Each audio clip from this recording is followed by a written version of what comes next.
So we're going to go over just a quick demonstration of the different things that Wando can do for you. One of the first things that I like it for is organization. So you can keep all of your AI images in one place. They can be sorted by workspace, so you can pick different workspaces and put them in there, and then only things in that workspace will show up in your gallery when you have it open. And you can share between different computers. So say you have an assistant and you want them to work on a bunch of images, but you want to have the images just automatically generate in a folder that you can see. You can have a shared folder and sync it between the computers, and then you can see all of those images right here. So say I had this one shared with an assistant, I would be able to go into that workspace, I'd be able to look at the gallery, I could see every image they generated in Wando, or they could import other images. The benefit if they do use Wando to generate the images is you get to see all the information over here. So you can see the prompt the assistant used, you can see all the export information, you can see what provider they used, the resolution, the aspect ratio, everything is right here. So if you want to redo the prompt or anything, it's all synced between the two computers. We don't do that at Wando, but that is a capability it has. You just add Dropbox or iCloud service to it, sync that folder, and then Wando reads that folder between the two computers and keeps the data there. The benefit to using Dropbox or iCloud is then all of your images are also backed up. So once you have spent all this money on, on photos and images, then they're all saved for you. You don't have to worry about your computer crashing. You don't have to worry about your assistant sending them to you or sending them to yourself between computers. They're all in one place. So organization is huge. You can also see in here in the gallery different edits and the line of edits. So say you had your assistant generate a bunch of images, for example, like this one, and let me move this over here. You can see the main images that it started with, and then the child images. So the child images are anything that's edited. So that means if your assistant comes in and does a bunch of edits, or if you do them yourself, you can go ahead and actually check that in here. So for example, right here, this image shows the source image, and then it shows any images that I made or that were made with that image or edited. So that's one of the Wando's features for organization, for prompt tracking, and different workspaces. And again, you can have a different workspace for each job or project, and you can share all of those between computers or people depending on your setup, or you can just keep it on your computer. It's completely up to you. We at Wando do not see your images. We don't have access to any of them. This is all just a local network that we can help you set up if you would like, or we have the videos right here so you can set it up yourself. So option number 2, or feature number 2 I should say, is generate. So after you have everything, you have an idea of your organizational workspace, you can generate images here, and they can be any size you want them, and they're always that size. So for example, you can pick your model, and then you pick the platform you're making images for. So say I want to make a Facebook post, and I want it to be the feed square, or say I want it to be the portrait. You get to pick the size right here, and then that is exactly the size it will make it. You can add custom sizes and custom platforms if you want to right here. It's really easy. It's literally one click, and then you add it in here in the exact size you want. So you can make custom sizes if you're making flyers, posters, using your own website, and you want to keep a consistent sized image. You can put that in here. Regardless of what the size is, as long as you select it over here before you generate it, it will always be that size when it's generated. The other option you can do is you can have it generate multiple social media posts at once. So this is what you see right here along the bottom. I had it generate all 7 of my social media posts at once. So I basically came in here, 7 days of content. I had GPT write out prompts for 7 different days using hooks and having the image described right here. I put it in here. I said generate all of them, and this is what it did. So this is 7 days worth of content in a few minutes, however long it took to do it. And then you can see the cost right here for the total session or the daily cost. So if you want to see the exact day, I've spent $2.10 on all of these images here, plus a bunch of extras I did. You can see the individual cost of the images right here as well. So you can see right here different images it made, and it just made all of these with that one prompt. I pasted it in here. I can go through and sort them and decide which ones I want and where I'm going to use them. So then that tells you bulk social media creation right there. One of the things it also lets you do is say you get a weird image back from the prompt, like this one here where it has 4 ears. It's kind of weird, right? You can do simple edits in Wando, really easy. You just click on the little edit button here. It comes up, and for this particular one, I would just use the paint feature. I would select right here. I want it to be like that. I'm going to go with the bulk pixels. You push down on the center mouse button, and then you can erase the ears right here. So we just do a quick erase, swish, swish, swish, swish, swish, swish, swish, and you can do a better job than I'm doing at the moment. I'm just kind of doing a quick one right here, so then you just see it in action. You can go in and just select, you know, say I want to do this color right here, and oops, that should be 1 pixel across right here, and then I just do a quick sketch right there, and you get the idea. So you can go in here, you can do simple edits like that, you can do blending, color cloning, you can do background removal, you can do text, so you can actually add a text layer, you can make it do the exact text you want in the layer, so you get to pick the text type over here. So you can do Arial, Comic Sans. If you have a custom brand text, those can go in here as well, and you get to pick the color. We're just kind of going through a quick overview of features here. So it allows you to do cropping and resizing as well. I don't need to save the images there, but you can. So it allows you to do cropping and resizing. So you can see what it would look like if you were to just crop it this way. You can also do smart resizing. So you can resize based on social media posts. So say I made this one right here, but now I want it to go on Pinterest and or Instagram. Let's see here. Let's do an Instagram because that's slightly different. So instead I would have it just go ahead and generate that. And it would tell me right here for best results, do an upscale, and it would take care of that as well if you want it to, or you can add the crisp upscale right there. Apply, and then it'll tell you if it's going to cost you. So if you do just a regular crop, it doesn't cost anything. Right here it'll tell you this little message. It's going to cost tokens to use. It's usually a couple cents. It's just letting you know that it does cost something to use, and that'll come out of your API account that you have set up. It'll go through, it'll upscale or downscale the images depending on what needs to happen. And let's see here, anything else we need to go over? Another feature Wando has is the batch mode for sizes. So you can go in here, and I have a bunch of presets in here, so standard social media or social media with Meetup.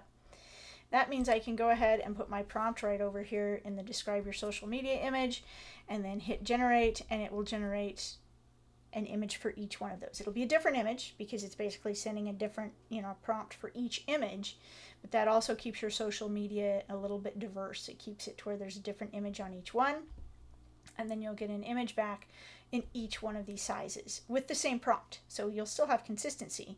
And right here I'm telling it to use these this brand font and this brand image so that it stays consistent with the colors, the mascot, and the text. And then that will generate that whole batch of images in that size just with that button right there and your one prompt. You can also reform. So say you want to change the size of an image to a whole bunch of different platforms all at once. So say I like this image right here, but I want it to go for a Meetup size, or say I need it to go to, I don't know, Discord. I can put that in right there. So now it's going to resize it for Discord. Say I really like that image too, but I want it to go to an Etsy listing, and we can put it right there. So it'll go to an Etsy listing. So you can see where you can just add a whole bunch of these different size options. So if you're trying to do Instagram, LinkedIn, Pinterest, all of those at once, you can bring this image that you liked in, have it resized to each one of these other platforms, and again, it'll just generate the images for those platforms in those specific sizes. And it'll tell you if it's going to go ahead and upscale if it needs to. And of course, if you hit generate, it will tell you that there'll be a fee associated with it, which is just the token usage. You can have other crop features in here as well, so you can crop and resize here. And this will show you what it would look like in different forms if you just do a manual crop where there's no fees or tokens. And you can add smart text as well, so you can come in here and tell it to modify text, and you can add in your specific brand text with it. Okay, so some other features up here, you'll see edit and you'll see add text. So you can do an add text one, where if you want it to use a very specific font and you have an image that you like, you can come in here and pick the font that you want, and you can pick the text that you want in here. So you can describe the text you want created or changed for the selected image and put it in here. And then you can select the text and where you want to put it, or you can select it manually and put it in here, I should say. This is the manual version where you put the text in, and it shows your text box right here. You can add a background to the text. You can change the color of the text over here. You can change the text style over here. And so it allows a manual text add option as well. And then in the edit feature, this one uses that Bria key that you set up in the beginning, and it has replace background. You can do image blending, you can do generative fill, you can replace the object. So if you just want to remove the bunny and change it to something else, maybe you want to change it to, I don't know, an elephant, you could do that. You can do erase an object, and probably the most common one people are going to be using is the background removal or the background changing. So you can do that as well. You can just remove it, or you can just change the background. So blur the background, you can erase the foreground, and then you can edit the background here as well in the main prompt area, and that allows you to also change it. So I could say right here, as long as I had the reference image here, just change the background and it would change it. So if you're doing like a headshot and you want to do like 5 different colors of a background to see what it would look like, you can do that here. It also has, let's see here, let me look at my notes, an option where if you don't feel inspired, like you don't necessarily know what style you want to create, you can come in here and you can select styles. So you can say like small business storefront, boutique, you can have conference rooms, working space, and you don't have to click all of them. You can click some, you can click none, whatever you want to do. Say you're looking for some new art styles, you could go retro gaming, voxel art, PlayStation, there's clay render, there's photorealistic, and you can just type in the first letter and it brings up, for example, impressionism. And then it'll tell you right here the part that needs, or that it'll add into the prompt, and it's putting that down here. So you can select on lighting if you want, for example, fashion lighting, midday, afternoon, twilight, etc. You can come down here and pick the camera lens. If you want a specific camera lens, you can pick color palette or the mood you want of the image, mood or atmosphere. You don't have to pick all of them, but you can select, mix and match. So like, for example, if I'm doing a bunch of stick figures, a lot of times I'll just come in here and just select the stick figure and have kind of the setups I like, and then I'm done, right? Like I just hit insert into prompt, it brings it over here, and then I say what I want the prompt to be, and it takes care of all of that descriptive work for what it should look like in the background, and the feel, the lighting, the camera angles, etc. So it has that option as well. It also has a bulk editing tool, so you can come up here and you can see your batch history, workplace settings, but it also has, so if you go under view, you can go to bulk editor, and that allows you to bring in multiple images right here if you want to, and do things like bulk background remove, crop and resize a whole batch of pictures at once. You can do background removal for a whole bunch of pictures at once, and that would all go in here as well. So you can bulk edit images, and you also have, under the generate option, you have a chat options. So you can do magic chat. So say, this tells you right here what the different models are recommended for. Say you have a GPT subscription you use a lot, or a Claude subscription you use a lot, but you want to see what one of the other models has to say. You can come in here and use any of these models. They're all part of your API key, so they do cost money to use. So obviously if you have a ChatGPT subscription, you're probably not going to want to use it in here because it'll cost in here tokens. But say you don't have a Claude subscription, you can click Claude right here, and you can start talking to it just like you would chatting with any of the AIs. And you can, you can attach files, and you can add whatever you want to add here and start the conversation. It can generate prompts for you, so it can improve a prompt, it can shorten the prompt, it can create a prompt, or you can just hit chat and just have it chat with you and give you ideas about things. So this right here is just another feature. Again, you don't have to use the chat feature, but anywhere it has web access, it's actually using that particular model. So you can use the different Gemini models as well. And I think that about covers it. Let's see, we talked blending, editing. This is kind of what it would look like for a whole week's worth of social media in one go. You can create custom tokens, so you can do a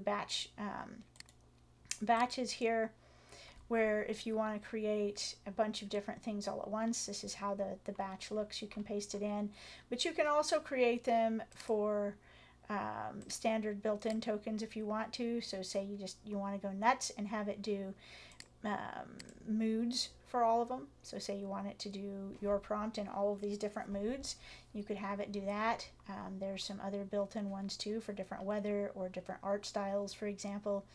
So you could actually do 151 different art styles. It would take a long time, but you could definitely do it and put that prompt in there and see what it looks like in all of the AI art styles. So it has some pretty cool features. If you have a feature you want or have something you'd like to request, just send us an email at Wando Studios. We have support@wandostudios.com, and we will look into adding it. Obviously, if there are any hiccups or problems, you can always email us as well. We also have calls to book, where you can do a live walkthrough with me, and I'll help you set up the workflow for exactly what you're doing, so you don't have to spend a whole bunch of time going through training videos if you don't want to. And we also have the training link so that you can go through and look at training for each one of the different features, and it walks through setup and everything. So we hope you enjoy Wando as much as we do. Thank you for listening and watching.